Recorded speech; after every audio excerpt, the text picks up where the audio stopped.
Assalamualaikum warahmatullahi wabarakatuh. Pada video ini kita akan belajar tentang unsur-unsur yang membangun dan membentuk teks puisi. Namun sebelumnya bantu saya untuk mengembangkan channel ini dengan cara subscribe dan aktifkan lonceng notifikasinya agar kamu menjadi orang pertama yang mengetahui info terbaru apabila saya mengupdate video-video terbaru. Langsung saja. Pada dasarnya, unsur pembangun sebuah puisi itu terbagi menjadi dua, yaitu unsur fisik dan unsur batin. Unsur fisik adalah unsur yang bisa dilihat dan diamati secara langsung dengan mata ketika kamu membaca sebuah puisi. Sementara unsur batin adalah unsur yang membutuhkan pemahaman tertentu karena berkenaan dengan isi sebuah teks puisi. Seperti yang dikatakan sebelumnya bahwa struktur fisik itu berkenaan dengan bagian-bagian puisi yang bisa diamati. Struktur ini terbagi menjadi 6 bagian, yaitu diksi, citraan, majas, kata konkret, tipografi, dan rima. Mari kita bahas satu persatu. Yang pertama, diksi. Diksi adalah pilihan kata yang tepat. Di dalam sebuah puisi, pemilihan diksi ataupun pemilihan kata yang unik dan menarik akan mempengaruhi pembaca, sehingga akan timbul kesan yang baik dari pendengar atau pembacanya. Pemilihan diksi dalam sebuah puisi sangat dianjurkan agar rangkaian kata bisa dipahami dengan mudah oleh pembaca. Coba kamu perhatikan dua puisi berikut ini. Misalnya saja dalam puisi B.J. Habibie untuk Ainun pada bagian sebelah kiri. Dalam puisi Habibie untuk Ainun, penulisnya merangkai kata sedemikian rupa sehingga menjadi kumpulan kata yang enak untuk dibaca. Jika kita cermati dengan baik, diksi puisi pada puisi Habibie untuk Ainun tersebut tidak terlalu menggunakan kata yang asing bagi kita. Tetapi dengan pemilihan kata yang tepat akan membuat maknanya ataupun penyampaian pesannya juga berbeda. Apalagi jika kamu membuatnya dengan diksi bahasa Indonesia yang baik dan benar, dan merangkainya dengan tepat, maka akan membuat puisi tersebut menjadi puisi yang lebih baik untuk dibaca. Berbeda halnya dengan puisi Nirwan Dewanto pada bagian sebelah kanan. Selintas apabila kita baca hanya sekali, puisi ini sulit sekali untuk dipahami dan kurang nikmat untuk dibaca. Misalnya pada baris ke-6 sampai ke-7. Mereka mencintaimu sebab kau tak menderita insomnia. Mungkin jika kamu hanya membaca sekilas, akan merasa bingung apa maksud yang ingin disampaikan melalui rangkaian diksi tersebut. Bahkan maknanya mengambang dan sulit untuk dipahami karena makna dan kosakatanya yang ambigu. Tetapi jika dihayati, masih bisa dirasakan nuansa keindahan dalam puisi tersebut. Kemudian yang kedua ada pengimajinasian. Pengimajinasian atau pencitraan dalam sebuah puisi adalah gambar-gambar dalam pikiran dan bahasalah yang menggambarkannya. Setiap gambar pikiran disebut sebagai citra atau imaji. Adapun gambaran pikiran adalah sebuah efek dalam pikiran yang sangat menyerupai yang dihasilkan oleh penangkapan kita terhadap sebuah objek dengan melibatkan panca indera. Jika dilihat dari fungsinya, citraan atau pengimajinasian lebih cenderung berfungsi untuk mengingatkan kembali apa yang telah kita rasakan. Dengan demikian, citraan tidak membuat kesan baru dalam pikiran. Kita akan kesulitan menggambarkan objek atau sesuatu yang disampaikan dalam sebuah puisi jika kita belum pernah sama sekali mengalami atau mengetahuinya. Oleh karena itu, kita akan mudah memahami sebuah puisi jika memiliki simpanan imaji-imaji yang diperoleh dari pengalaman pribadi kita. Dalam sebuah puisi, ada beberapa jenis citraan yang sering muncul atau yang sering digunakan. Yang pertama, ada citraan penglihatan. Citraan penglihatan ditimbulkan oleh indera penglihatan atau mata. Citraan ini merupakan jenis yang paling sering digunakan oleh seorang penyair. Citraan penglihatan mampu memberikan rangsangan kepada indera penglihatan sehingga hal-hal yang tidak terlihat menjadi seolah-olah terlihat. Contoh citraan penglihatan dapat dilihat dari kutipan puisi berikut ini. Coba kamu temukan di mana letak citraan penglihatannya. Ya, Jadi citraan penglihatannya terletak pada baris pertama puisi tersebut, yaitu waktu masih kanak-kanak kau membuat perahu kertas.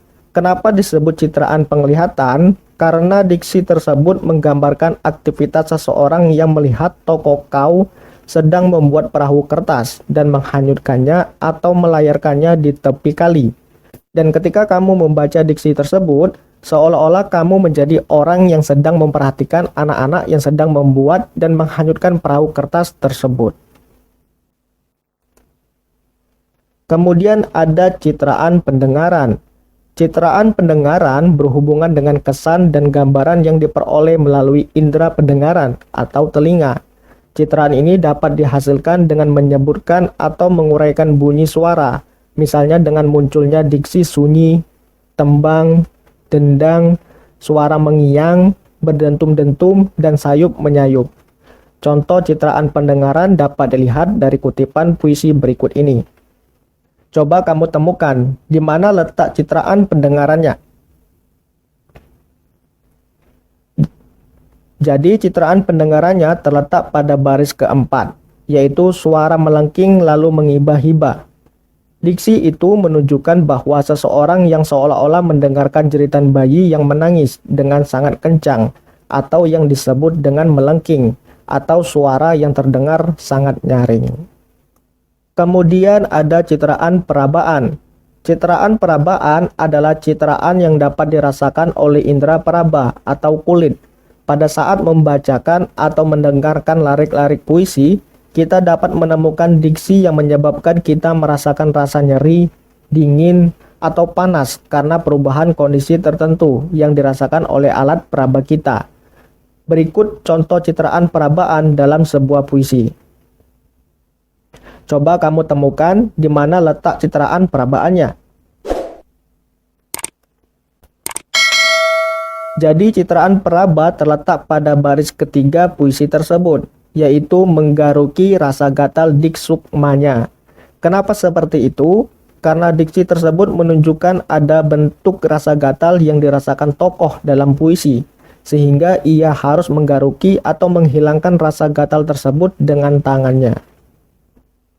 Kemudian ada citraan penciuman. Citraan penciuman disebut juga citraan pembauan. Dengan membaca atau mendengar kata-kata tertentu, kita seperti turut mencium bau sesuatu. Citraan ataupun pengimajinasian melalui indera penciuman ini akan memperkuat kesan dan makna sebuah puisi. Coba kamu perhatikan kutipan puisi berikut yang menggunakan citraan penciuman. Lalu kamu temukan di mana letak citraan penciumannya. Jadi citraan penciumannya terletak pada baris ketiga puisi, yaitu bau mesiu di udara, bau mayat, bau kotoran kuda.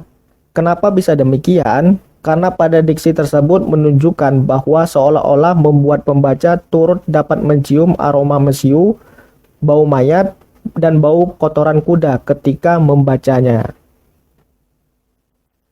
Kemudian ada juga citraan pencicipan atau pengecapan. Citraan pencicipan yaitu citraan yang muncul dari puisi sehingga kita seakan-akan mencicipi suatu benda yang menimbulkan rasa asin, pahit, asam, manis atau pedas. Berikut contoh-contoh larik puisi yang menimbulkan citraan pencicipan. Coba kamu identifikasi pada puisi berikut ini.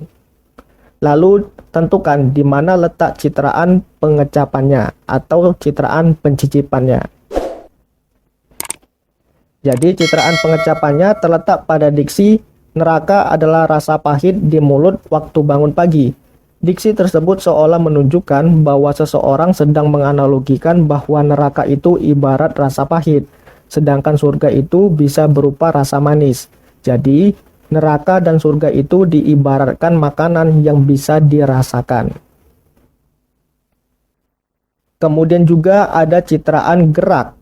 Dalam larik-larik puisi, kamu pun dapat menemukan citraan gerak atau kinestetik. Yang dimaksud citraan gerak adalah gerak tubuh atau otot yang menyebabkan kita merasakan atau melihat gerakan tersebut. Munculnya citraan gerak membuat gambaran puisi menjadi lebih dinamis. Berikut contoh citraan gerak dalam sebuah puisi. Coba kamu temukan di mana letak citraan geraknya. Jadi citraan geraknya terletak pada diksi "ku perpanjang langkah kakiku". Diksi itu seolah menunjukkan adanya aktivitas gerak yang dapat dilakukan tokoh aku dengan cara memperlebar langkah kakinya ketika menyusuri trotoar yang tidak berujung. Kemudian kita beralih ke bagian struktur fisik lain, yaitu kata konkret. Kata konkret adalah kata yang merujuk pada suatu yang berwujud, dapat dilihat, diraba, didengar, dan dicium, serta memungkinkan munculnya imajinasi yang berhubungan dengan kiasan atau lambang tersebut. Misalnya, kata rumah, meja, baju, sawah, pantai, dan lain sebagainya. Kata-kata tersebut tidak dipahami sebagai bentuk aslinya, seperti kursi hijau, bukan dipahami sebagai kursi berwarna hijau, mungkin bisa dipahami sebagai pengadilan. Dengan demikian, kata konkret merupakan kata yang bisa mengarah pada makna tertentu. Coba kamu baca puisi berikut ini dan tentukan kata-kata konkretnya. Jadi kata-kata konkretnya dalam puisi tersebut adalah hujan, akar, jalan, dan kata bunga. Misalnya kata hujan. Kata hujan dalam puisi tersebut mewakili manusia yang terjatuh. Konkretisasi kata hujan bisa dimaknai sebagai manusia yang dikaitkan dengan kata tabah pada bait pertama puisi tersebut. Disebutkan bahwa hujan sangat tabah. Dianggap tabah karena jatuhnya pada bulan Juni. Padahal bulan Juni itu sudah masuk musim kemarau dan jarang sekali terjadi hujan. Dengan kata lain, kata hujan itu bisa menandai manusia yang terjatuh berkali-kali tidak pada tempat atau waktunya lagi. Contoh lain, misalnya kata jalan. Kata jalan pada bait kedua baris terakhir puisi tersebut bisa dikonkretisasi atau dimaknai sebagai jalan kehidupan. Jadi, maksud ragu-ragu di jalan itu adalah kondisi ragu dalam menghadapi kehidupan. Begitu juga dengan kata bunga yang bisa dikonkretkan atau dimaknai sebagai seseorang perempuan. Kemudian ada majas. Majas adalah gaya bahasa atau bahasa figuratif, yaitu bahasa yang digunakan oleh penyair untuk mengatakan sesuatu dengan cara membandingkan, mengiaskan, atau menyamakan sesuatu dengan yang lain. Berikut ini ada beberapa contoh-contoh majas dalam sebuah puisi. Yang pertama, pena itu menari-nari di atas kertasnya.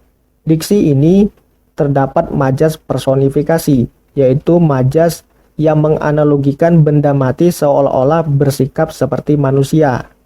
Benda mati yang dimaksud dalam diksi nomor 1 adalah kata pena, yang sebenarnya benda itu tidak bernyawa, tetapi dibuat bisa menari-nari seperti manusia. Kemudian nomor 2, Lili adalah anak emas Pak Yanto. Diksi ini mengandung majas metafora, yaitu majas yang membandingkan objek dengan objek lain yang sama sifatnya tetapi bukan manusia. Yang dibandingkan pada diksi nomor 2 itu adalah Lili dan anak emas. Kedua kata tersebut merujuk pada satu kesatuan yang sama, yaitu putri Pak Yanto itu sendiri.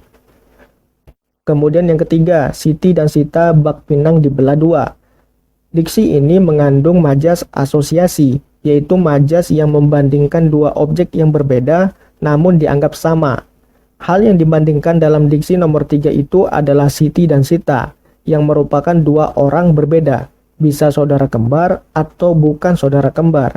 Karena memiliki kemiripan tertentu, bisa dari wajah, sikap, kepribadian, atau hal-hal lain, maka dianggap seperti orang yang sama.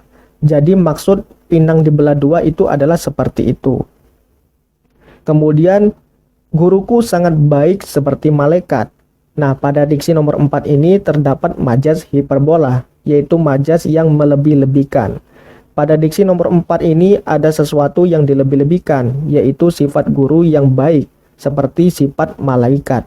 Walaupun pada dasarnya takarannya jelas tidak seperti itu. Dan sebetulnya masih banyak lagi jenis majas dalam sebuah puisi. Dan dari semua majas yang ada dapat dikelompokkan menjadi 4 jenis, yaitu majas perbandingan, majas pertentangan, majas sindiran, dan majas penegasan.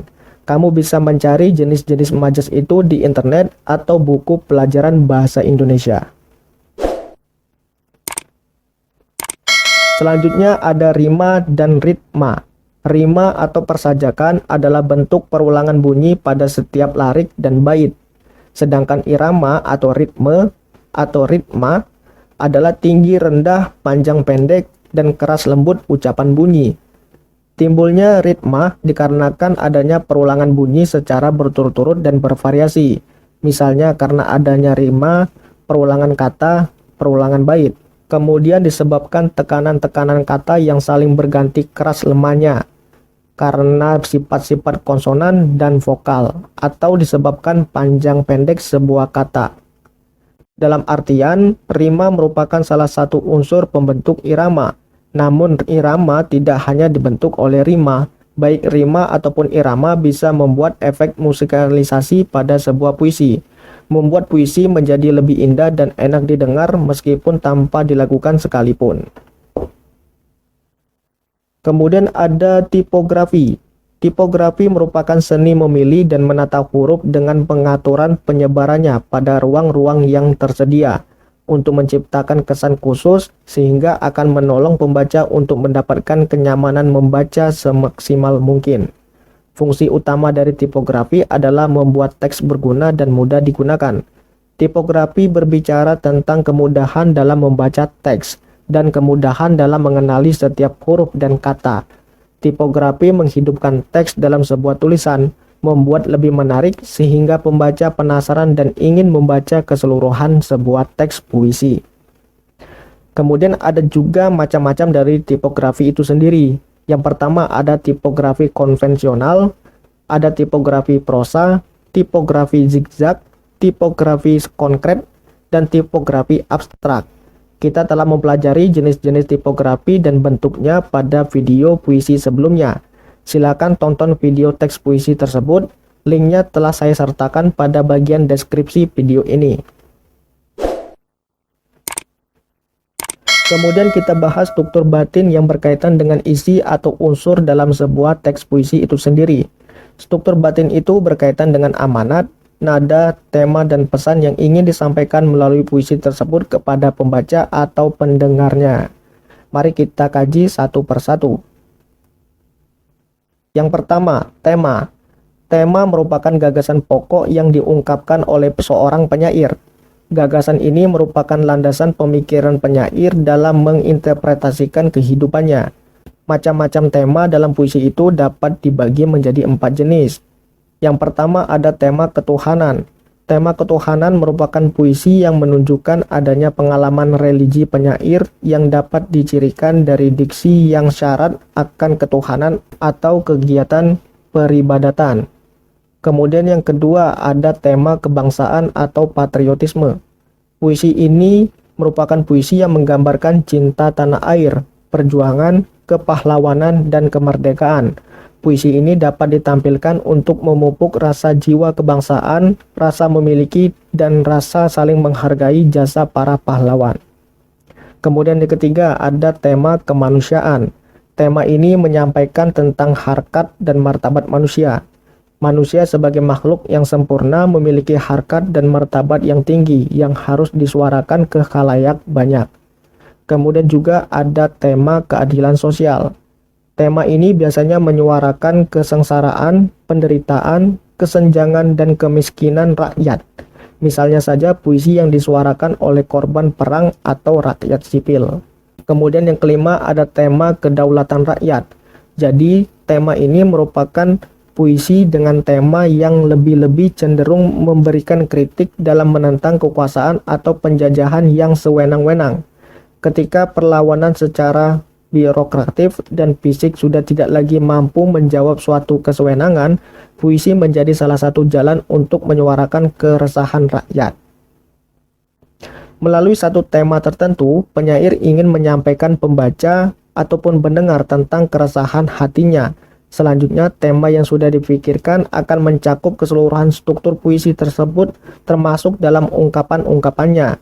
Oleh sebab itu, apa yang dipikirkan oleh penyair tak perlu ditanyakan lagi kepada penyairnya. Kemudian ada nada dan suasana. Nada adalah sikap seorang penyair dalam puisinya sehingga efeknya terasa oleh pembaca. Nada adalah cara penyair menyampaikan puisinya sesuai dengan pilihan kata-katanya. Misalnya, puisi yang bernada protes, sinis, marah, serius, bahagia, haru, sedih, dan lain sebagainya. Maka kata-kata yang digunakan merupakan kata-kata yang dibaca bisa mendukung suasana tersebut tadi. Kemudian suasana. Suasana adalah perasaan pembaca setelah membaca puisi tersebut. Jika nada adalah cara penyair menyampaikan puisinya, maka suasana adalah efek yang dirasakan pembaca setelah membaca atau mendengarkan puisi yang dibacakan penyair. Misalnya, saat penyair membacakan puisi penuh semangat, pembaca akan merasakan suasana yang sama. Pembaca juga dapat merasakan suasana puisi melalui pilihan kata yang digunakan penyair dalam puisinya. Misalnya, saat membaca puisi yang menggambarkan kondisi alam, pembaca akan merasakan damai. Atau misalnya pembaca membaca puisi Diponegoro karya Chairil Anwar yang berisi semangat patriotisme, maka seorang akan merasakan semangat untuk turut menjaga tanah air. Untuk lebih jelasnya, coba kamu pahami dan resapi pembacaan puisi melalui rekaman audio berikut ini. Selanjutnya, tentukan apakah tema, nada, dan suasana berdasarkan struktur batin yang baru saja kita pelajari sebelumnya tadi. Diponegoro karya Chairil Anwar. Di masa pembangunan ini, Tuhan hidup kembali dan bara kagum menjadi api. Di depan sekali Tuhan menanti, tak gentar lawan banyaknya 100 kali. Pedang di kanan, keris di kiri, berselempang semangat yang tak bisa mati. Maju! Ini barisan tak bergenderang berpalu. Kepercayaan tanda menyerbu.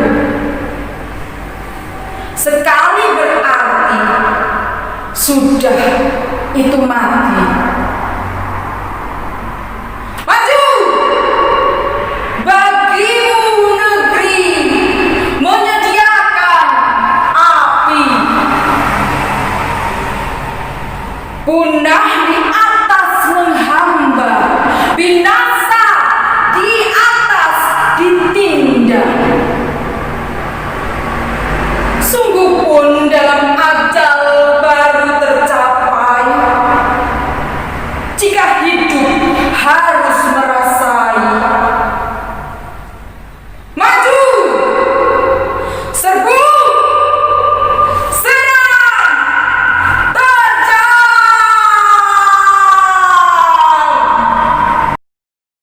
Jadi bagaimana nada dan suasana yang dibacakan oleh Ibu Indra Hermanita tadi? Jika kita analisis, pembacaan yang dibawakannya sangat luar biasa. Tinggi dan intonasi yang digunakan ketika membaca puisi Diponegoro sangat sesuai dengan isi puisi tersebut, terutama pada kata-kata yang membutuhkan tekanan tinggi dan rendahnya sebuah nada, yang selanjutnya didukung dengan penghayatan yang luar biasa. Tinggi rendah intonasi inilah yang selanjutnya menggambarkan suasana yang ingin disampaikan dalam sebuah puisi, yaitu suasana semangat penuh perjuangan.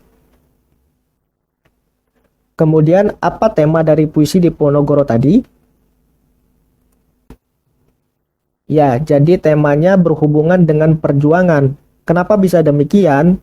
Jadi tema ini dibuktikan dengan sikap patriotik seseorang Pangeran Diponegoro untuk membela tanah airnya, yaitu Indonesia.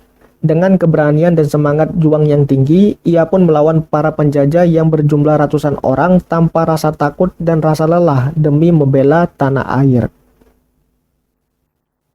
Dan perlu diketahui juga bahwa puisi ini merupakan puisi yang terkenal sejak pertama kali keluar sekitar tahun 1943 sampai sekarang. Chairil Anwar sebagai pengarang ingin menumbuhkan jiwa kepahlawanan sehingga beliau memilih Diponegoro sebagai judul puisinya. Pangeran Diponegoro yang terkenal gigih dan pantang menyerah terlihat jelas dalam sebuah puisi yang disampaikan oleh Chairil Anwar. Dari puisi yang berjudul Diponegoro ini, terlihat sekali bahwa Chairil Anwar teramat mengagumi sosok Pangeran Diponegoro. Beliau tentu saja telah mempelajari sejarah hidup Pangeran Diponegoro ketika ataupun sebelum membuat puisi ini. Pada puisi Diponegoro, karya Chairil Anwar ini menggunakan pilihan kata yang sederhana. Meskipun sederhana, tetapi kata yang digunakan merupakan kata-kata yang keras dan tergolong kata tegas. Hal itu akan terlihat jika puisi tersebut dibacakan. Chairil Anwar mempunyai ciri khas dan lebih bebas dalam mengolah bahasa puisi sehingga ia dikenal sebagai penyair yang menjadi tonggak perkembangan sastra Indonesia. Dengan ciri khas gaya bahasanya yang dimiliki Chairil Anwar ini, maka Chairil Anwar disebut sebagai pelopor angkatan 45. Bahasa yang digunakan Chairil Anwar dalam puisi-puisinya merepresentasikan sebagian besar kehidupannya. Chairil menggunakan bahasa yang berapi-api dalam merepresentasikan kehidupan yang terjadi pada saat itu, yaitu masa perjuangan kemerdekaan, termasuk dalam puisi yang berjudul Diponegoro ini. Kemudian kita beralih ke bagian struktur batin, yaitu perasaan dan amanat. Yang pertama, perasaan. Jadi perasaan dalam puisi adalah perasaan penyair. Perasaan dapat ditangkap dengan mendeklamasikan puisi tersebut atau dibaca secara menghayati. Perasaan itu bisa gembira, sedih, sombong, terasing, dan lain sebagainya. Sementara amanat adalah sesuatu pesan yang ingin disampaikan penyair dalam puisinya. Pesan tersebut dihadirkan dalam ungkapan yang tersembunyi. Amanat akan selaras dengan tema dari puisi tersebut. Coba kita analisis kembali puisi Diponegoro ini. Kemudian tentukan perasaan dan amanatnya. Jadi perasaan yang terdapat dalam puisi Diponegoro ini adalah perasaan kekaguman serta kebanggaan seorang Chairil Anwar kepada sosok Pangeran Diponegoro yang mempunyai keberanian tinggi serta rasa tak gentar melawan para penjajah dengan diiringi semangat perjuangan yang dimilikinya. Adapun suasana yang terdapat dalam puisi ini digambarkan oleh penulis dengan suasana perjuangan demi membela tanah air tercinta. Penggambaran karakter Pangeran Diponegoro yang dikagumi oleh Chairil Anwar ditunjukkan pada diksi yang dibuat Chairil Anwar pada baris ketiga, yaitu pada diksi dan berat kagum menjadi api. Kemudian apa amanatnya?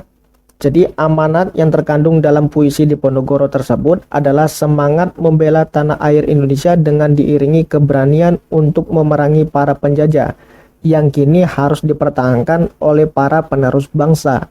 Keberanian dalam memerangi para penjajah tersebut dapat kita terapkan dalam kehidupan sehari-hari. Chairil Anwar pun menjadikan sosok Pangeran Diponegoro sebagai sosok pemimpin bangsa yang dapat membela tanah airnya.